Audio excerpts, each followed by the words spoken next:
all had a good day. اتمنى تكونوا قضيتوا يوم حلو. I had another really good day. هي كمان قضت يوم حلو. We had a group of us that did psychodrama therapy today. في مجموعة مننا عملت سايكودراما، علاج بالسايكودراما.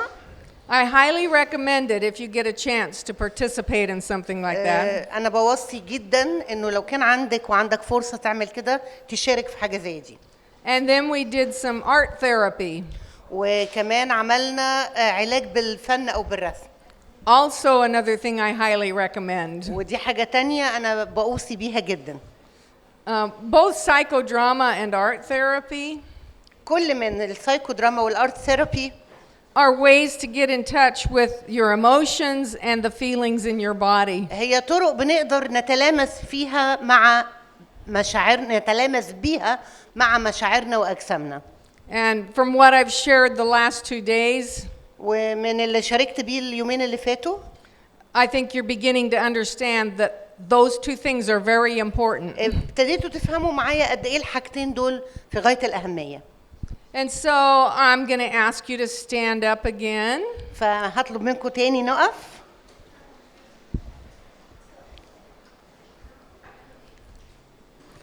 And what is the first thing you do when you feel stressed? ايه أول شيء بنعمله لما نشعر بالضغط؟ Breathe. Oh, I got more responses today. Okay, so we're going, first I want you to just feel your feet on the ground. فأول حاجة عاوزين نشعر بأقدامنا على الأرض. Notice where your hands are. ونبقى عارفين إيدينا فين. Notice your head. وننعش كده أذهاننا وراسنا. And now, first just notice your breathing. What's your breathing doing? Don't change it, just notice it. خلينا نلاحظ نفسنا واحنا بنتنفس بنعمل ايه. And then let's take 3 really deliberate deep breaths.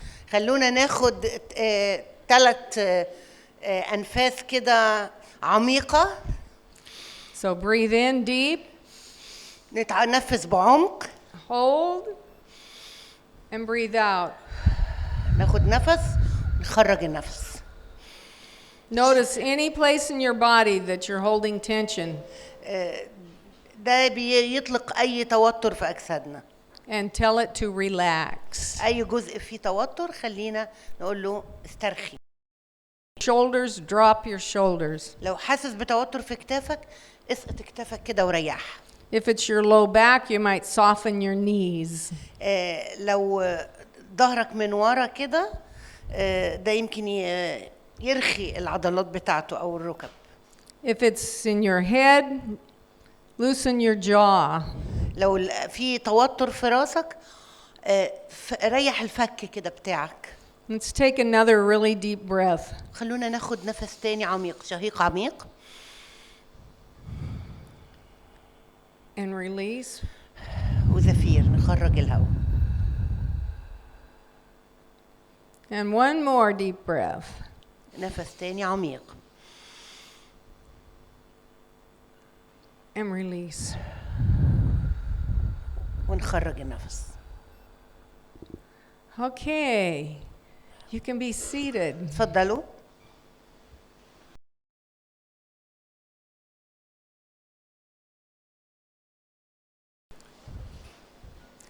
So for the whole evening, be aware of your body and what you're feeling. طول الليلة ديت خليك على وعي وإدراك بجسمك وأحاسيسك.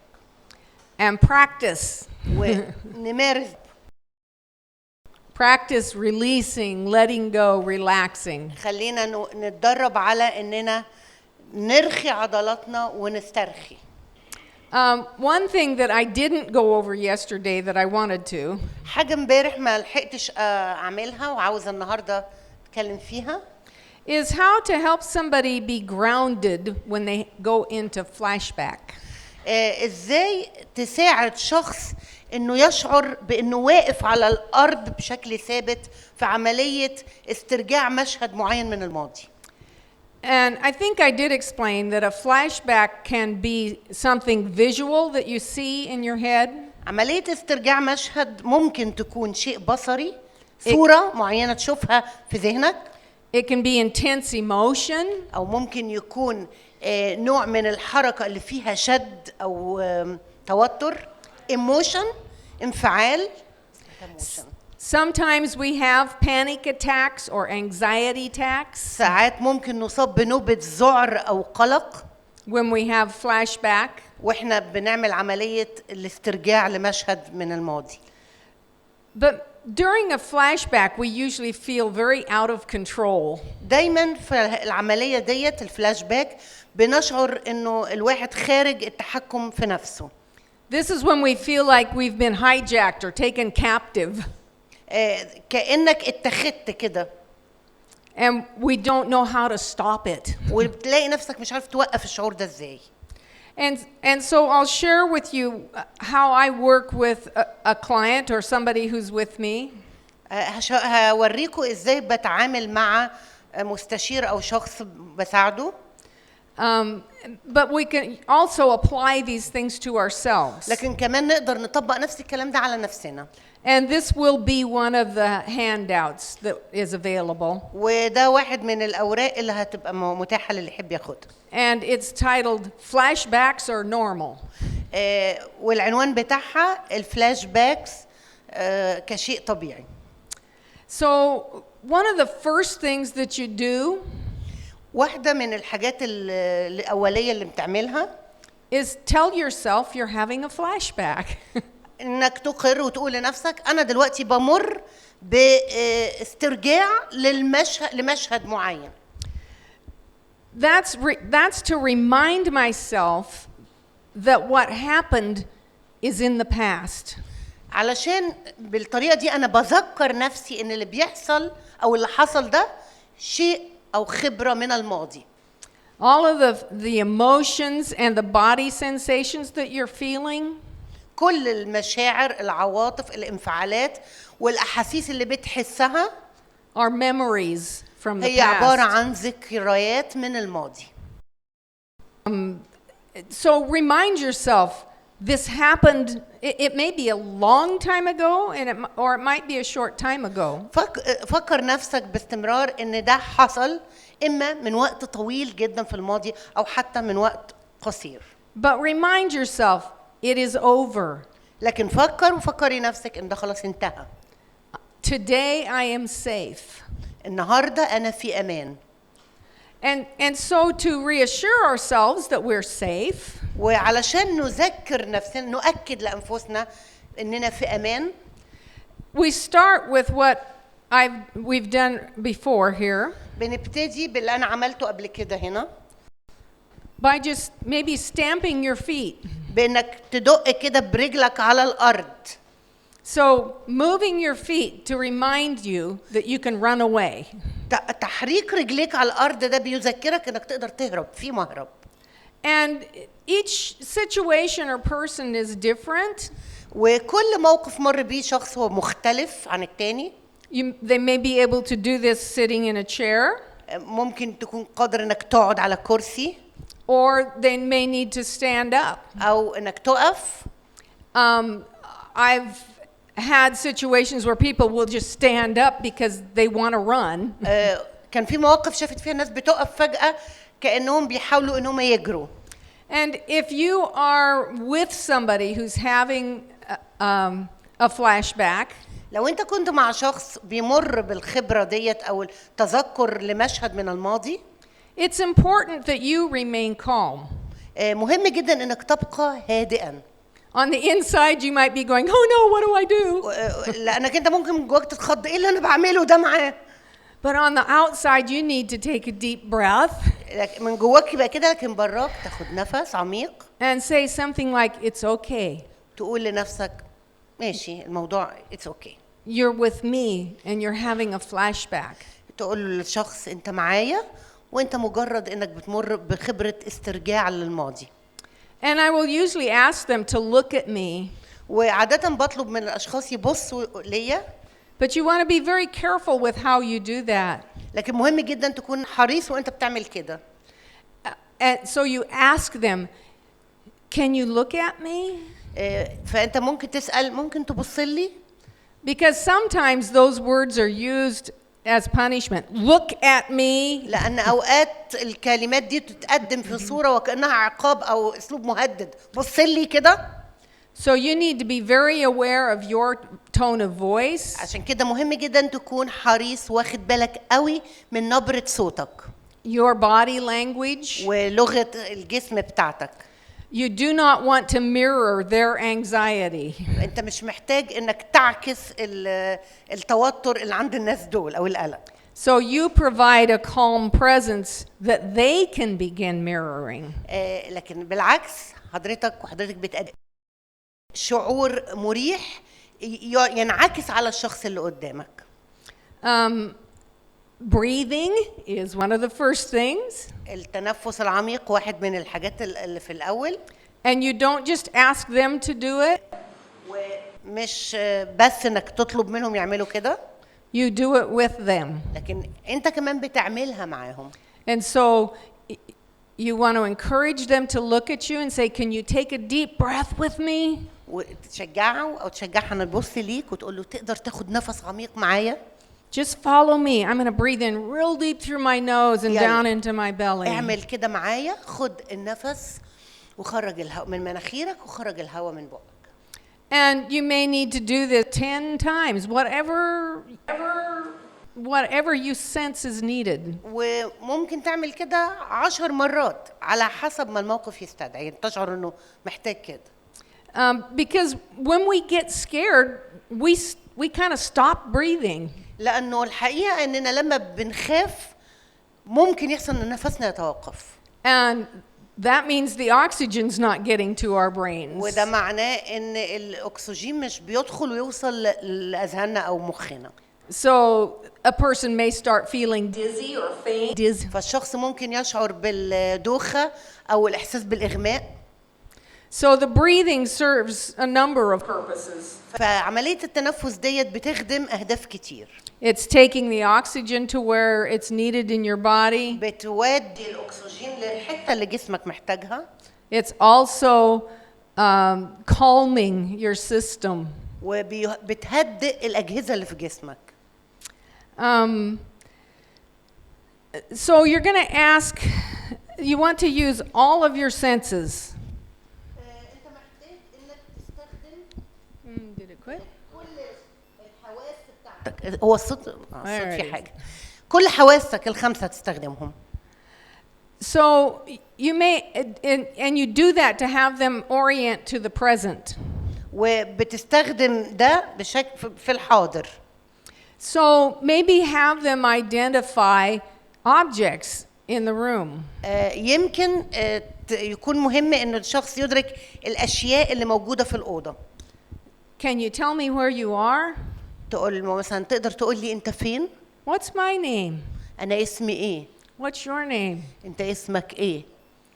Tell me what you see in the room. قول لي شايف إيه حواليك في المكان. Take another really deep breath. يلا خد نفس تاني عميق. You can stop and take a breath anytime during this process. تقدر في أثناء العملية دي تتوقف أي وقت وتاخد نفس عميق. In a chair, it's like, what do you feel? What is your body touching? لو انتوا قاعدين على كرسي مثلا تقدر تسأل الشخص حاسس بإيه؟ جسمك لامس إيه دلوقتي؟ You want to be careful not to reach out and touch somebody when they're in the middle of or beginning to go into a panic or anxiety attack. مهم جدا تاخد بالك انك ما تلمسش الشخص وهو بيجتاز الشعور بالتوتر او الذعر. Because trigger. لأنه اللمسة في الوقت ده ممكن تبقى عامل محفز للبانيك أكتر. Sometimes I will hold my hands out and say, "Can you touch my hands?" ممكن أمد إيدي كده وأقول له تقدر تلمس إيدي. So that they initiate فهم اللي ياخدوا contact. الشخص الآخر هو اللي ياخد المبادرة إن هو يلمسني. Because contact can be very grounding. لأنه التلامس ممكن يبقى grounding.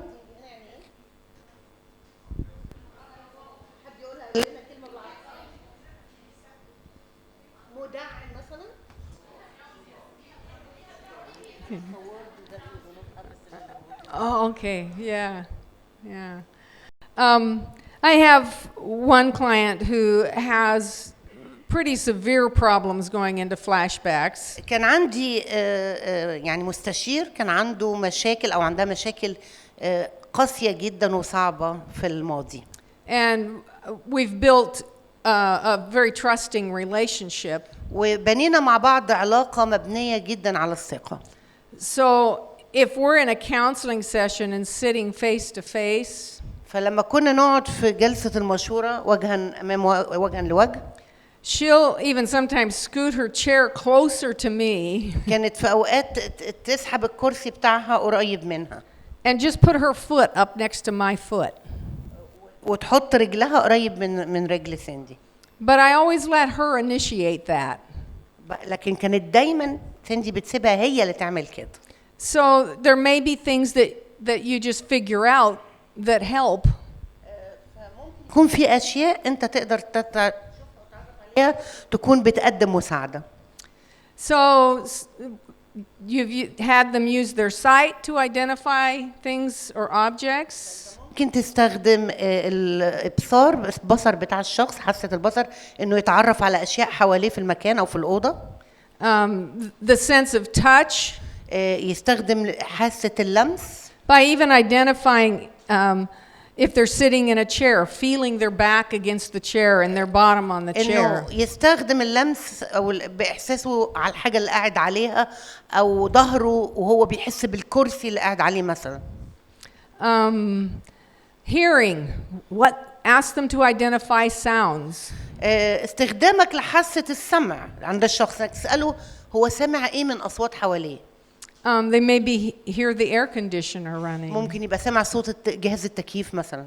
There might be voices in another room. أصوات في أوضة مجاورة. Maybe you're where you can hear the birds outside. ممكن يبقى سمع صوت الطيور والعصافير بره ده لو في يعني. Maybe you can hear your own breath or your own heartbeat. ممكن يبقى سمع حتى النفس الشخصي أو ضربات قلبه.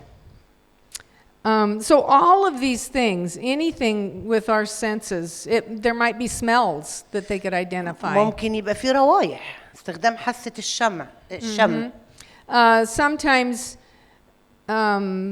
you can have what we use toothpicks,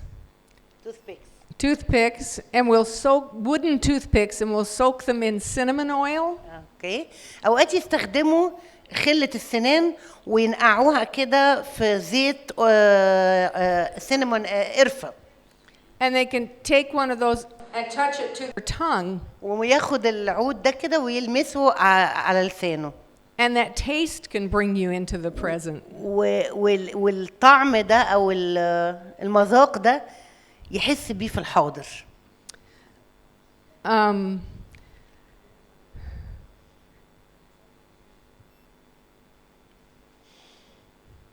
So those are some examples I can think of. Talking out loud. Talking loud. Have them talk out loud. ممكن تطلب منه يتكلم بصوت عالي. Say, even have them say, I'm having a flashback. خليه يقول أنا دلوقتي بمر بخبرة استرجاع لشيء من الماضي. Have them say out loud what they see in the room. ازاي يقول ده بصوت عالي وهو قاعد قدامك في الأوضة يقول هو شايف إيه؟ They need to hear their own voice coming out of their mouth and back around into their own ears. الأشخاص بيحتاجوا إنه يسمعوا أصواتهم الذاتية وهي بتخرج من بقهم وتوصل لودانهم.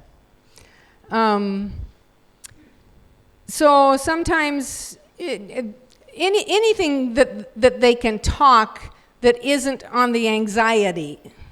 أي شيء يقدروا يتكلموا بيه ولا يسبب التوتر. You want them to begin talking about things right now here in the present. عايزة نشجعه يتكلم على أمور بتحصل دلوقتي في الحاضر. And basically to get in touch with themselves. بشكل أساسي يتعرف أو يتلامس مع نفسه.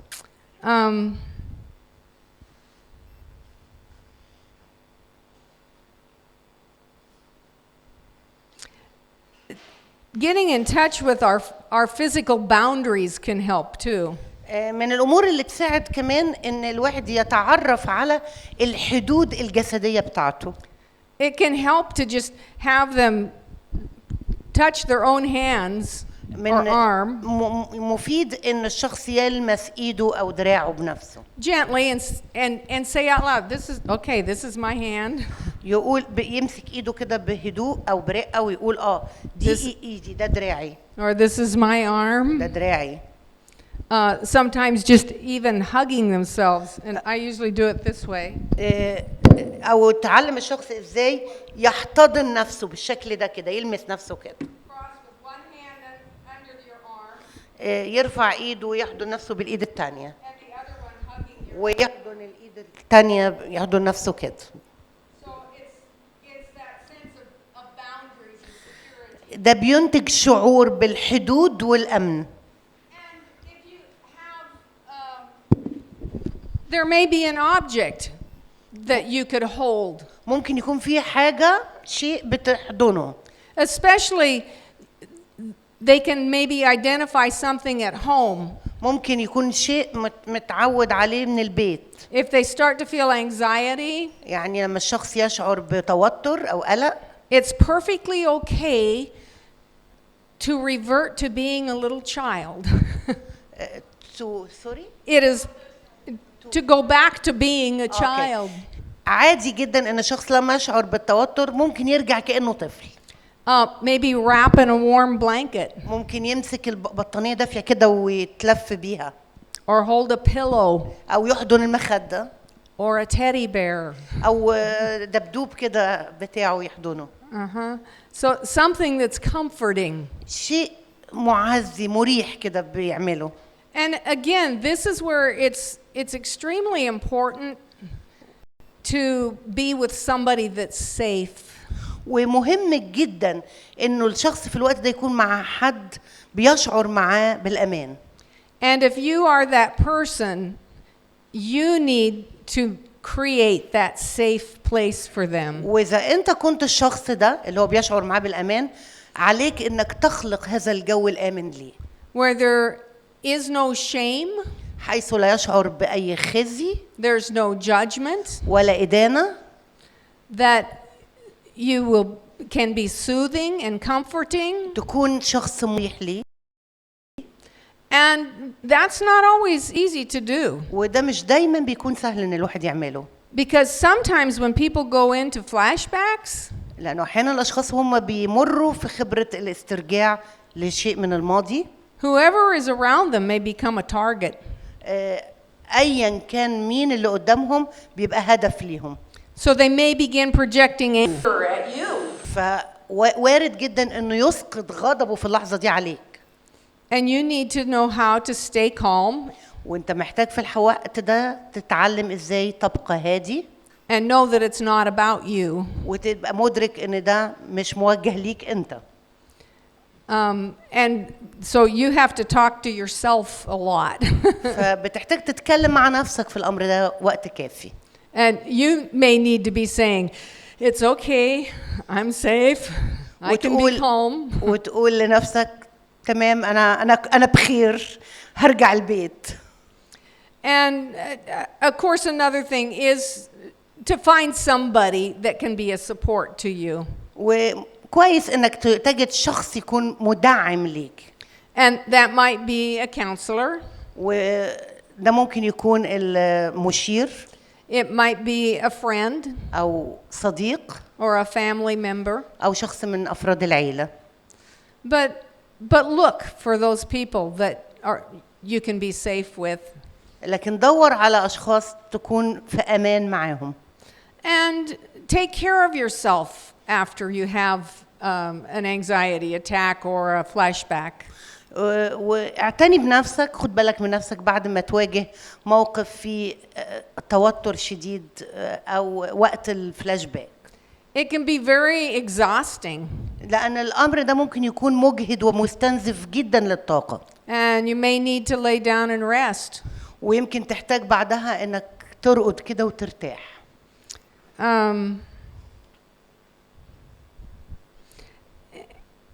And if you're, I guess for myself, if you're working, if it's you that's having the attacks, you need to remind yourself of the truth.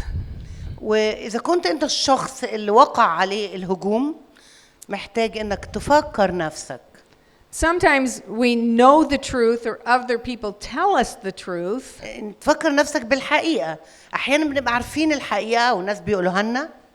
But there's this negative voice inside of us that says, لكن تبقى في أصوات سلبية جوانا بتقول كلام سلبي. That we can't receive positive encouragement or help. والأصوات دي بتخلينا ما نقدرش نستقبل مساعدة إيجابية.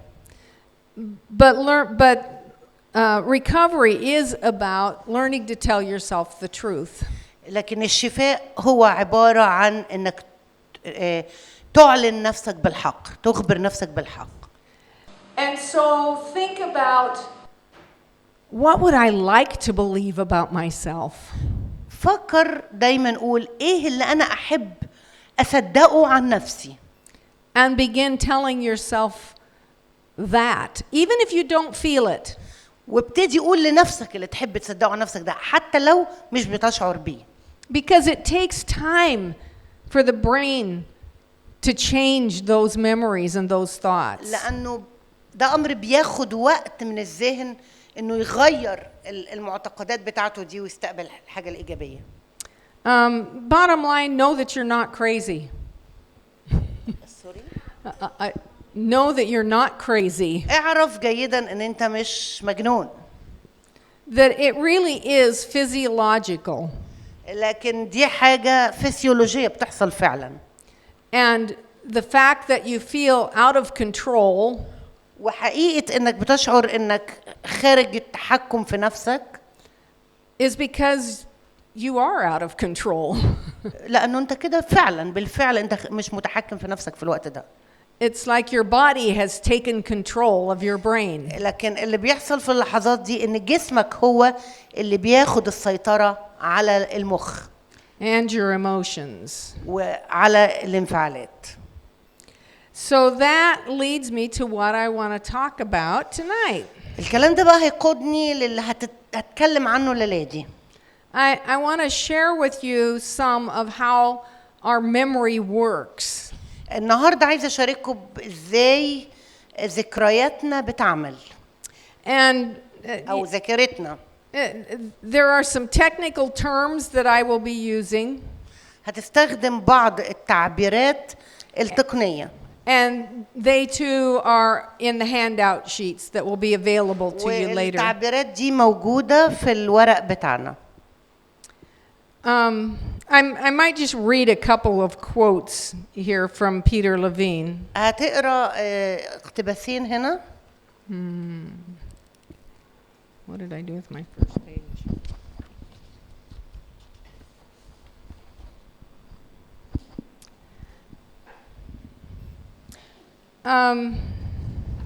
Ordinary memories change. الذكريات العادية بتتغير. They change as we grow and have new experiences. بتتغير بينما احنا بننمو ونمر في خبرات. And our ordinary memories depend entirely on our perspective. الذكريات العادية بتتكون نتيجة استقبالنا أو منظورنا كيف ننظر للأمور. Our age and stage of development. ومراحل العمر التطور مراحل السن. The things that we have experienced previously in our lives. والحاجات اللي اختبرناها سابقا في حياتنا. A little child has a totally different perspective than an adult. الطفل الصغير عنده استقبال أو فهم أو توقع أو منظور للأمور يختلف تماما عن الشخص الكبير. There is no possible way that a child can understand the relationship between a man and woman.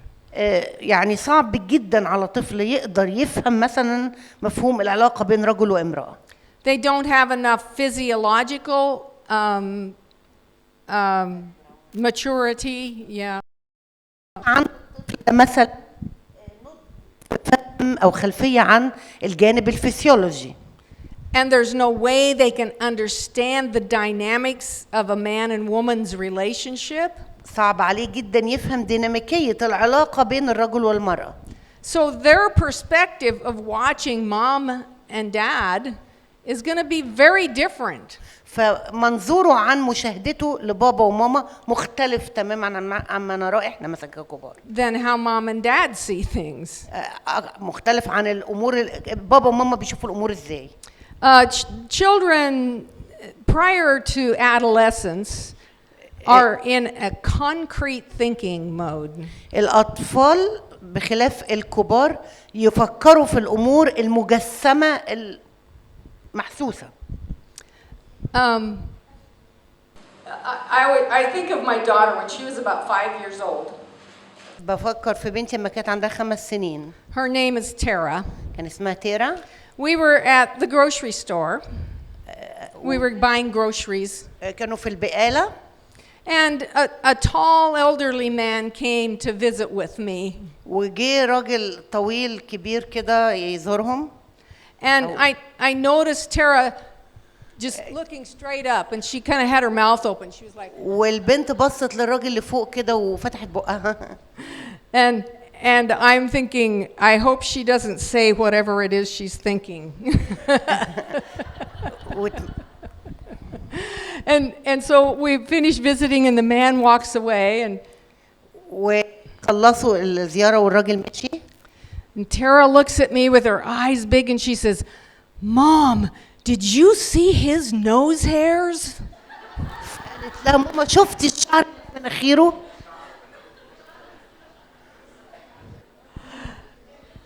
I just think it's such a great example of a kid's perspective. Okay, and so ordinary memories, they change and they evolve as we grow. You know, that little girl that only saw the nose hairs. ذكرى يعني او الميموري عند طفله صغيره انها لاحظت في الراجل ده الشعر اللي في مناخيره. When she was older, could think back to that and just laugh at how funny it was. لما كبرت تيرا ورجعت للذكرى دي ضحكت جدا على نفسها. One of my very earliest memories, I think I was 3 years old. واحدة من ذكرياتها القديمة قوي وهي عندها 3 سنين. We were driving out through the country. كانوا سايقين في البلد ماشيين. And there was a herd of deer that ran across the field. وكان في سرب غزلان بيعدي الشارع. And I remember putting my hands on the window of the car. وهي متذكرة انها كانت حاطة ايديها على ازاز العربية. And I was so excited. شعرة بإثارة شديدة. And these deers, their bottoms were bright white. كانوا مؤخرة الغزلان دي أبيض وأسود. And I said, "Oh, look at their cute little white fannies." Look at their cute what? Cute little white bottoms or rear ends. بصوا عليهم من ورا كده ازاي حلوة قوي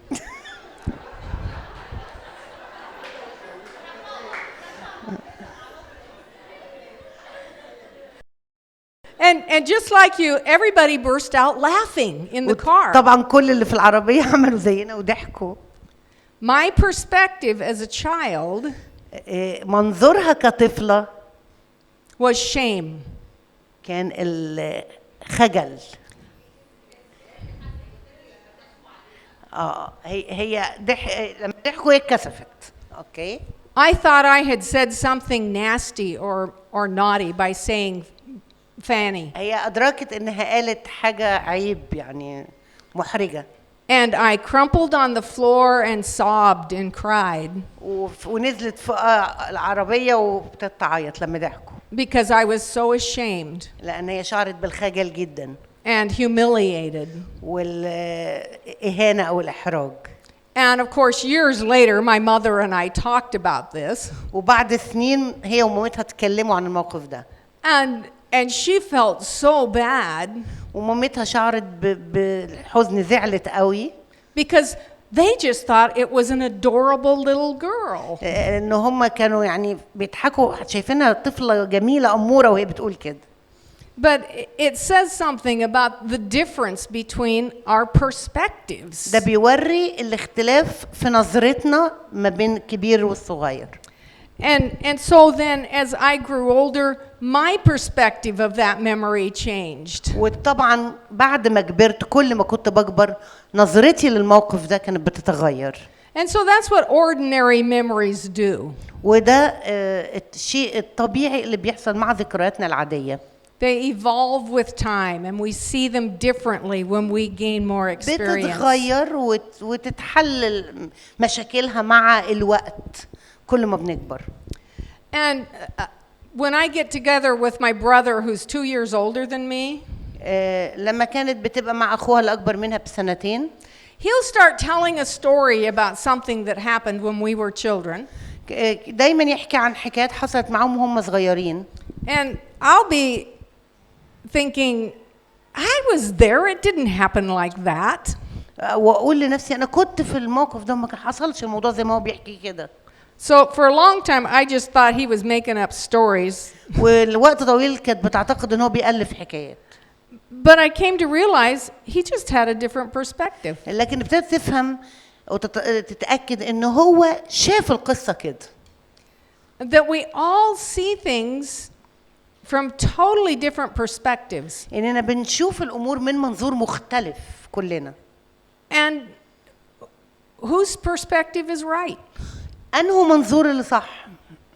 My husband and I, we have a small airplane, and so we fly quite a bit in the Northwest United States.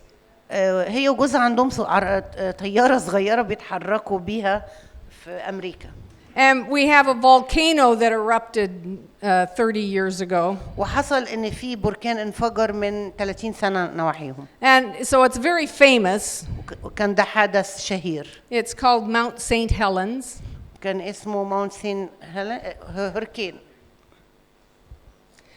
So we flew around it one day and I took pictures from all different directions. وطاروا فوق البركان ده وأخدوا صور كتير. And I would use that in training. استخدمت الصور دي في تدريب. So I'd put a picture up on the screen and say, what mountain is this? وكانت بتحط الصور على الشاشة وتقول للناس جبل إيه ده؟ Well, everybody where we live said, well, that's Mount St. Helens. وكلهم كانوا بيعرفوا اسم الجبل ده ماونت سين هيلن. So I would put a picture of it from another angle and I'd say, what mountain is this? وكانت بتطلع صورة تانية لجبل آخر وتقول لهم طب ده جبل من زاوية تانية. sorry. And of course they would say, Mount St. Helens. يقولوا لها هو نفسه ماونت سين هيلن. And I would do this with about 4 or 5 pictures. كانت تعمل ده 3-4 صور. And everybody's going, what's your point? يقولوا لها إيه قصدك إيه من عمالة تعرضي الصور. And I asked, well, which picture is right? تسألهم أنه صورة الصح. They're all different. كلهم مختلفين. It's all the same mountain. هم صور مختلفة لنفس الجبل. And that's the way our perspectives are in this life. ودي نفس الفكرة تجاه ما ننظر إليه الأمور. منظورنا مختلف لنفس الشيء. Let's say if you're standing at an intersection where roads cross. خلينا نقول لو وقفنا عند تقاطع الطرق. And there's a wreck that happens at that intersection. wreck يعني إيه؟ An accident. أوكي. لو حصل صدام في مفترق الطرق ده. And if you have 4 people standing on 4 different corners. لو في 4 أشخاص واقفين في 4 زوايا مختلفة حوالين الحادث. And you interview those people. لو عملت حوار مع ال4. You will hear a different story from هتسمع every 4 one. قصص مختلفة عن الحادث. Because they each see from a different angle. لأن كل واحد فيهم كان بيرى من زاوية مختلفة. But they also filter through their past experience. ولكنهم كمان هم فلتروا الحدث بناء على خبراتهم السابقة. Maybe one of the people had been in an accident just like that. يمكن واحد فيهم مر قبل كده بحادثة زي دي بالظبط. That's going to affect the way they see that accident. ده هيأثر على منظوره للحادثة. And so just another example of how different our memories are. وده مثل آخر لكيف تكون ذكرياتنا مختلفة. And how they evolve through time. وإزاي بتتطور بالزمن وبالوقت. So the different, but traumatic memories are stored differently. لكن الذكريات الصادمة اللي مرتبطة بالصدمة بتخزن بشكل مختلف. So in contrast to an ordinary memory that evolves and changes over time. على عكس الذكريات العادية اللي بتتطور وتنتهي مع الزمن. Traumatic memories are fixed and static. الذكريات الصادمة بتبقى ثابتة، ذكريات الصدمة ثابتة زي ما هي. They're like a stamp or an imprint inside of us. بتبقى عاملة زي الختم أو الطباعة جوانا. From the past overwhelming experiences. من الخبرات اللي بتغمرنا في الماضي. Levine says they are deep impressions carved into the sufferer's brain, body. في حد قال لافين قالت الذكريات دي بتكون مطبوعة أكنها محفورة من الماضي داخلنا بعمق كأنها حفر على سطح المخ والجسم والنفس. Have you ever had an experience where you have a picture in your mind and it never changes? هل جربت مرة يكون عندك صورة ذهنية معينة عمرها ما اتغيرت؟ صورة محفورة في الذهن. It's like a photograph. عاملة زي الصورة الفوتوغرافية كده. Or a video. أو زي ما يكون في فيديو معين هو موجود. That plays over and over in your brain. يدور ويشتغل في عقلك مرات ومرات ومرات هو. And it doesn't change. ما بيتغيرش. That's how traumatic memory stores. It does not change. هو ده أو هي دي الذكرى بتاعة الصدمة ما بتتغيرش وتتخزن في العقل أو في الذهن بالشكل ده. Traumatic memory doesn't update with new experience. ذكرى الصدمة مش بتتطور مع الوقت. So it's like we're living in the present time, but we're also living in the past at the same time. بنكون عايشين في الحاضر حاليا لكننا الذكرى ديت معيشانا في الماضي وقت حدوثها هو. It stops that flow of life. بتوقف سريان وجريان الحياة فينا. Because it feels like you're always back here in the past. لأنها بتحسسك إنك دايما ورا في الوقت الماضي اللي حصلت فيه. So what we think of as the ordinary memory. اللي احنا بنفكر فيه في اتجاه الذكرى المعتادة أو العادية. It's that conscious memory that we can access. هي الذكرى اللي موجودة في عقلنا الواعي. And so you can call this your conscious memory. تقدر تقول إن هي ذكرى الوعي. Or another word for it is explicit memory. أو أنا مش عارفة explicit. متضمنة. واضحة أوكي. الذكرى العادية هي ذكرى واضحة لينا. والكلمة الأولانية كانت إيه؟ conscious واعية. And so there is the conscious memory and then what we usually refer to as the subconscious memory. وزي ما احنا عارفين ان في حاجة اسمها الوعي في اللاوعي. تحت الوعي او بيقال لا وعي. تحت الوعي. طيب. Okay. So is that clear for you? Is that clear? Subconscious memory? And another word for that is implicit memory. So you have explicit memory and implicit memory. الاكسبليسيت اللي هي واضحه او خارجيه. الامبليسيت دي ضمنيه داخليه او ما وراء الوعي، زي ما ليديا كانت عايزه تقول، مش كده؟ ما وراء الوعي او تحت الوعي. اوكي، سب تحتيه. اوكي go ahead. Okay, and Levine identifies 2 subcategories under each one of those. لافين قدم او عمل تصنيف لنوعين من السبكونشس. Categories. 2 categories. تو كاتيجوريز، نوعيتين او of what? Of 2 categories of explicit, and there are 2 categories in implicit. اتنين يعني بندين للخبرة الواعية او الذكرى الواعية، واتنين للي هي لا وعي او تحت الوعي. Is this making sense so far? مفهوم الكلام ده ولا حد اتلخبط مني؟ اوكي. she wants us to revise it again.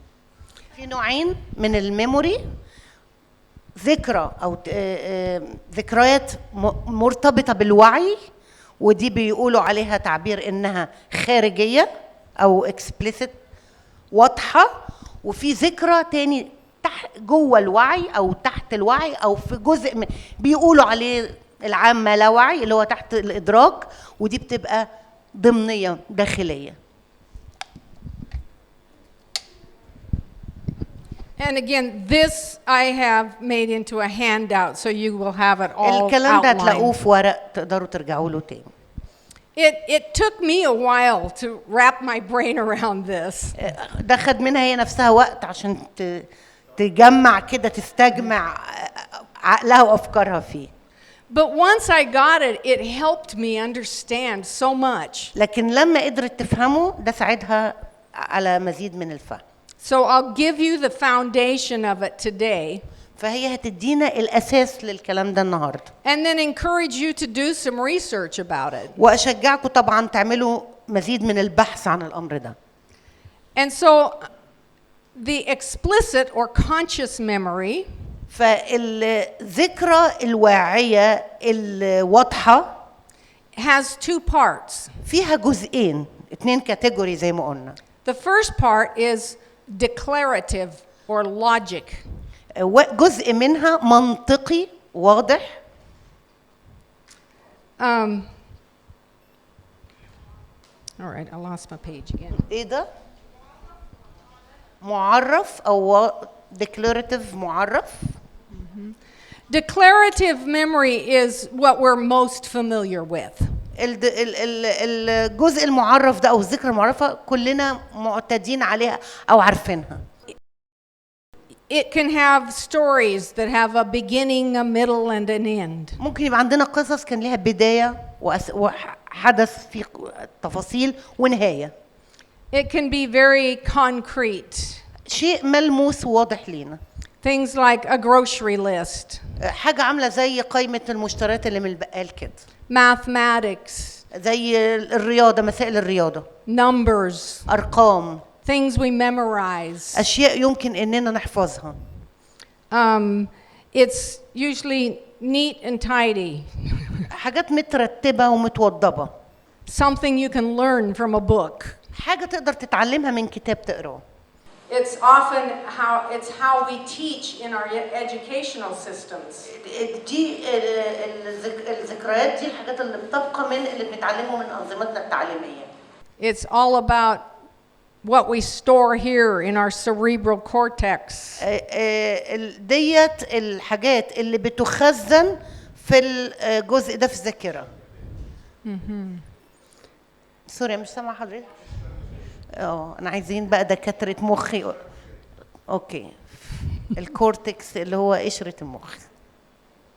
And this is the main component of cognitive behavioral therapies. وده المكون الأساسي للعلاج المعرفي السلوكي المعرفي. Is working with the declarative memories. ده اللي بيشتغل على الذكريات المتعارف عليها أو الواضحة المعروفة لنا. And so the second part of the conscious memory الجزء الثاني من الذكريات الواعية عندنا he calls episodic. بيسموه episodic دور episodic زي حلقات سلسلة متسلسلة أو دورية. And that's may have some feeling and it's a little more warm. وده بيكون فيه مشاعر أكتر فبيكون فيه دفء أكتر.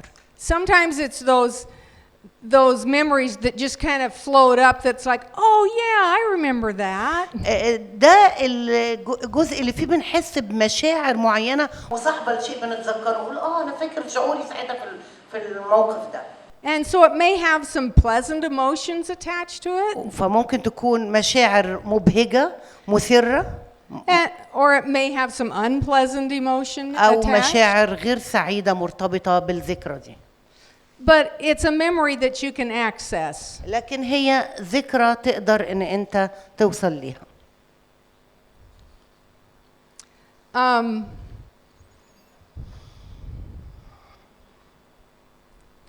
And it's really what promotes being able to have a narrative or a story. Again, would you please say the same? It promotes our ability to tell a story or a narrative. بتساعدنا إننا نقص قصة معينة. We usually think of episodic memories as kind of warm. فعادة بنفكر في الذاكرة المسلسلة دي على إنها شيء. This type of memory is essential in being able to move out of trauma. الجزء ده من الذاكرة مهم وأساسي جدا للمساعدة على الخروج. Okay, so that was just a brief overview of our conscious memory. فده كان يعني مراجعة لفكرة أو سرد كده لقصة الوعي بتاعنا والإدراك بتاعنا شكله إيه الواعي. And so the implicit memory الذاكرة بقى المتضمنة or subconscious memory أو اللي تحت الوعي is something we can't just bring up ourselves. هي حاجة مش سهل ما نقدرش كده نطلعها ونستخرجها بسرعة. It's something that stores in our body. دي حاجة مخزنة في أجسامنا. And without it, we wouldn't be able to move through life. ومع وجودها مش بنقدر نتحرك في الحياة. Without it. بدون الذكريات دي ما نقدرش نتحرك في حياتنا. It's that automatic programming in our bodies. ده نوع من البرمجة الأوتوماتيكية في أجسامنا. And it's extremely or radically different than the declarative. وبتكون مختلفة بشكل جذري عن الذكريات الواعية. These memories can be very intense and compelling. الذكريات دي بتكون شديدة ليها شدة وقوة. They intense. Compelling. And so they come up sometimes as feelings and sensations in our bodies. وبتظهر أوقات كشعور أو إحساس في جسمنا. Or strong emotional reactions. أو رد فعل انفعالي قوي. And so they're organized around our emotions. فهي بتكون منتظمة مع مشاعرنا. Or the automatic procedures that our body performs. أو في الخطوات أو الإجراءات الأوتوماتيكية اللي جسمنا بيقوم بيها. So two parts of the subconscious or implicit memory. ففي جزئين من الذكريات اللي تحت الوعي. The first one is emotional memory. الأولاني هو الذكرى العاطفية أو الانفعالية. And the second one is procedural memory. والجزء الثاني هو الذكريات الإجرائية. And so when I'm having you identify all the things that are going on in your body, فأنا لما بجيبك تحاول تتعرف على الحاجات اللي بتحصل في جسمك، this is helping you begin to access those memories. أنا بساعدك في الواقع إنك تصل إلى الذكريات دي. So the function of our emotional memory فالوظيفة بتاعت الذكريات العاطفية is to flag important things in our lives. to flag To تعلم على أو تظهر to mark or flag important experiences تعلم على الخبرات المهمة في حياتنا for immediate reference later on. كنوع من المرجعية الفورية للأمر ده. So it's like your body, you have an emotional experience. ففي جسمك بيبقى فيه خبرات عاطفية. Your body takes notice of that. جسمك ياخد ملاحظة كده متعلقة بيها. And will refer back to that experience in order to judge their present experience. ويرجع للذكرى ديت علشان يقيم أو يحكم على ذكريات في الواقع. It helps provide relevant social data for us. بيقدم لنا زي بيانات اجتماعية للأمر ده. It's what teaches us how to respond to other human beings. بتعلمنا ازاي نتفاعل مع الأشخاص الآخرين. نتجاوب معهم. And these emotional experiences register as physically in our body. والذكريات العاطفية دي بتسجل كأمور جسدية في جسمنا أو حسية. So whenever you have an emotion, أي مرة بيكون عندك فيها شعور أو انفعال معين, your body is having a response. جسمك بيكون عنده رد فعل أو استجابة ليه. So this is why it's important for you to identify what your body is feeling. عشان كده مهم جدا إنك تتعرف على ما يشعر به جسدك. And begin to put a name to it. What emotion is it? وتقدر تحط ويبقى عندك أو تبدأ في تسمية الشعور اللي أنت حاسه دلوقتي. And because these are subconscious, ولأن ده تحت الوعي مش مدرك, they can be triggered. فده ممكن إنه يحفز. So that we have reactions without knowing what it's about. فوارد إن يبقى عندنا ردود فعل ما نبقاش عارفين جاية منين. The part that helped me the most, though, is understanding the procedural memories. الجزء اللي ساعدني جدا هو فهم الذكريات الإجرائية. We all have memories that store as procedures in our body. كلنا عندنا ذكريات مخزنة بشكل إجراءات معينة أو خطوات. It's those things that we do automatically after a while and don't even think about. دي بتحصل بشكل تلقائي بدون ما نفكر حتى فيها. When you tie your shoes, you don't have to think about, okay, I cross that over and twist this around and pull that every وانت single بتربط time. الشوز بتاعتك مش محتاج تفكر أنا الأول هشد البزيم كده وادخله. بتعمل الحاجة دي بشكل تلقائي. Now you can be talking to somebody and just reach down and tie your shoe. You're not thinking about it. ممكن تكون بتتكلم مع حد وانت بتربط الجزمة بتاعتك مش محتاج تفكر فيها. That's because it is a procedural memory. ده مثل يعني ايه ذكرى إجرائية. Riding a bicycle. وانت بتركب عجلة. Driving a car. واحنا بنسوق بعد شوية بتبقى كده. When you first drive that car, you sit down and you think about أول مرة بنسوق أو في البداية بقعد أفكر هتحرك إزاي هنقل النقلة دي إزاي، لكن بعد شوية تتحول ذكرى إجرائية معتادة. It's been fascinating for me to watch the Cairo traffic. Yeah.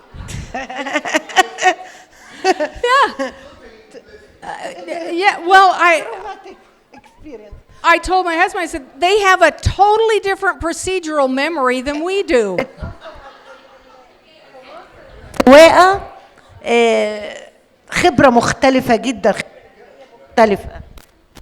And yet, the drivers, they move automatically in and out of cars, weaving. عندنا مثلا السواقين، الشخص وهو بيسوق بيلف ويعمل غرز وحاجات زي كده، دي خبرة إجرائية ما يعرفوهاش خالص هم. They seem to know who's honking the horn at who.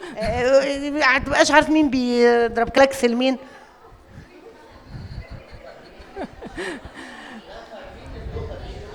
اوكي.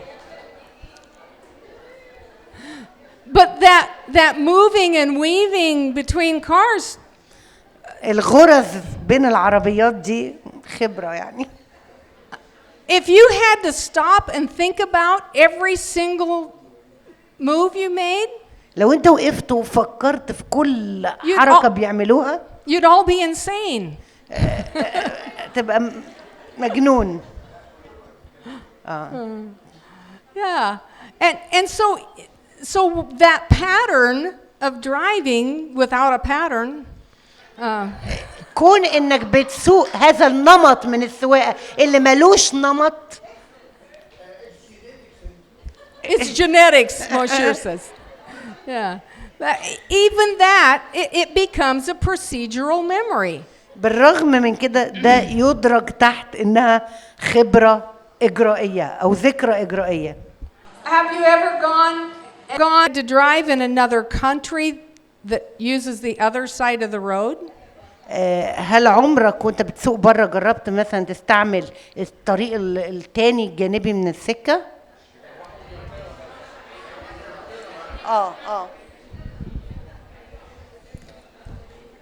البلاد اللي بتسوق من الناحيه اليمين الدركسيون يمين. So I think you drive on the right side, right? I'm not sure.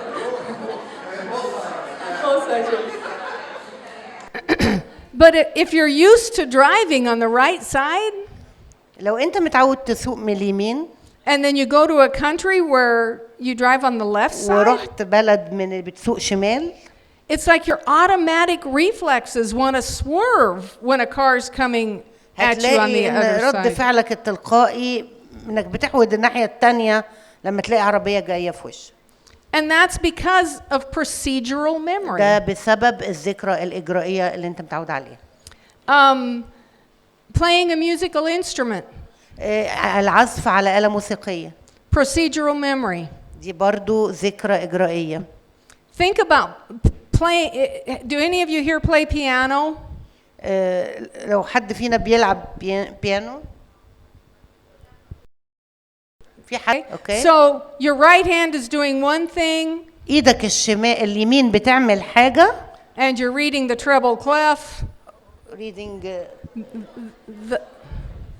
أنا طبعًا ده تعبير موسيقي أنا مش فاهماه، إزاي إن أنت بتعزف بإيدك الشمال واليمين مع بعض. مش هعرف أوصفه. And you're doing something totally different with your left hand. فاهمين زي ما أنا قلت، إيدك الشمال بتعمل حاجة والإيد اليمين بتقرأ النوتة. أوكي. And you're reading different notes for the left hand. الإيد الشمال بتلعب نوتة تانية مختلفة. But if you practice that piece enough, if you practice that piece of music enough, لكن لو أنت مارست ده بشكل كافي، you can close your eyes and your hands لو just. اتدربت عليه كويس ممكن تغمض عينيك وتلعب الاتنين في وقت واحد. I played piano some when I was a child. كانت بتعزف موسيقى بيانو وهي صغيرة. And if I sit down at a piano today, لو النهارده حبت تعزف بيانو and I close my eyes and try not to remember, ممكن تغمض عينيها وتحاول تفتكر. my hands will go where they need to هتلاقي go. ان ايديها بتتحرك تلقائي على البيانو وتعزف. Because it's procedural memory. لأن في ذكرى إجرائية موجودة متختصة بعزف البيانو. Jackie.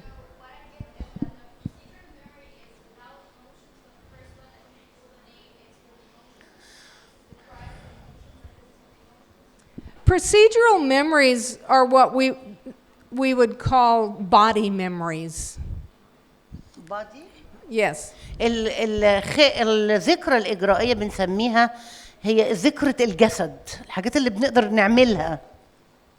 So if you learn a craft or a trade, لو اتعلمت مثلا حرفة أو حاجة يدوية، it often becomes a procedural memory.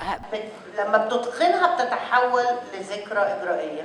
Learning how to keyboard. عزف البيانو أو ما شابه. That's a procedural memory. ده خبرة إجرائية. So that stores as a procedural memory. ده بيتخزن كخبرة إجرائية. So those are things that we learn and we practice. هي الحاجات الخبرة الإجرائية الحاجات اللي بنتعلمها ونمارسها باستمرار ونتدرب عليها. Until they become part of us. لحد ما تبقى جزء مننا تلقائي. But there are also procedural memories that God has designed into our bodies. Designed. Yeah. في خبرات إجرائية ربنا صممها في جسمنا. Like the systems you mean? Yeah, it's like we're hardwired. زي مثلا القلب وهو بيشتغل، المعدة وهي بتشتغل. He's wanting to break. A break in the procedure.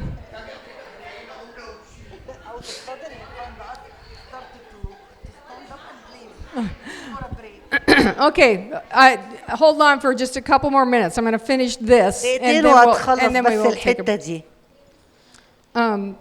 And so there are those learned procedural memories, and there are the hardwired procedural memories. Hardwired, programmed into us. في حاجات ذكريات إجرائية موجودة يعني جاية معانا كده نازلة بالكتالوج أو ديفولت يعني. built in.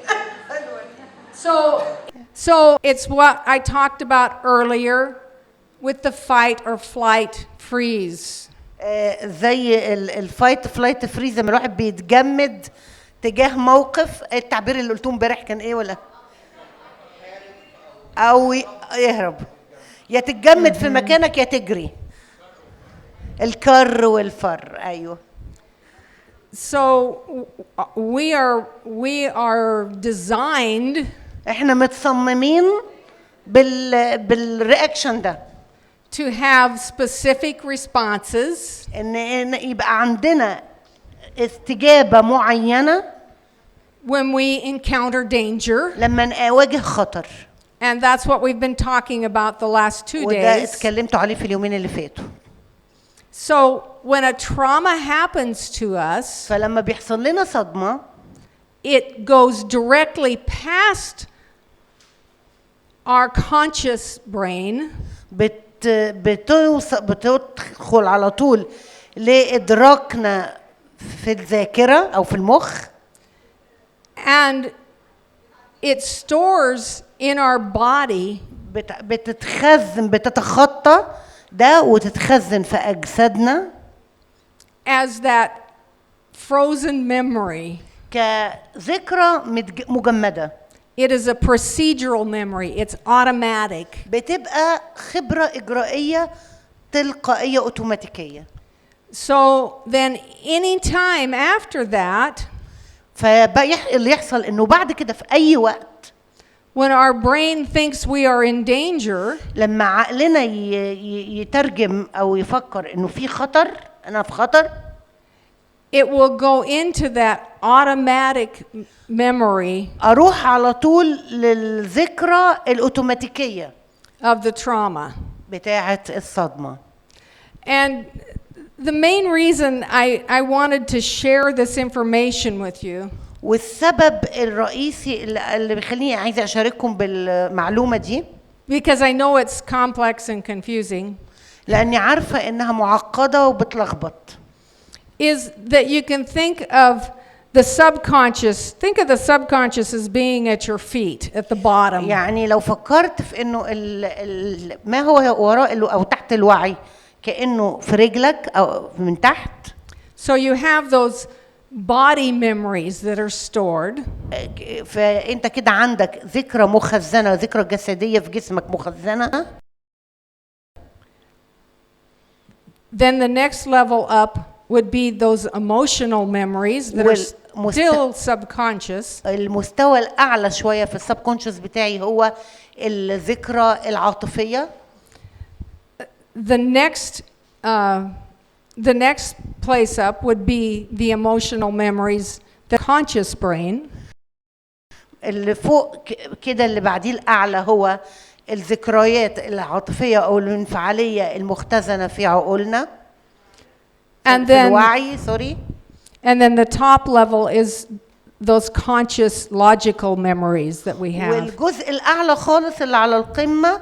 So in the healing of trauma, ففي عملية شفاء الصدمة, we're working from the bottom up. بنشتغل من تحت لفوق. We want to begin identifying the sensations in the body. بنبتدي الأول نتعرف على الإحساس أو اللي بنحسه في الجسم.